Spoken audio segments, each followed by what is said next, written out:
So on this video, we're going to talk about how to tag everyone in a WhatsApp group at once. Now, of course, first things first, you need to open the WhatsApp application. Right now, I'm currently inside my WhatsApp, more specifically on a group I created. I've named it Sample Group.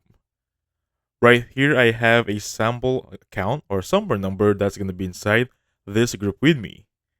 Now, before you get started, before this one again, make sure that your WhatsApp is been updated to the latest version. Now, let's get started. If you want to tag everyone, of course, click the @ sign and basically type in the word everyone. Send OK, and then everyone has been tagged, has been notified. Now, if you want to only tag in specific people or individual people, type in the @ symbol and basically type in the person you want to tag and simply click on enter. And those are the two ways on how to tag everyone and individually on the WhatsApp group.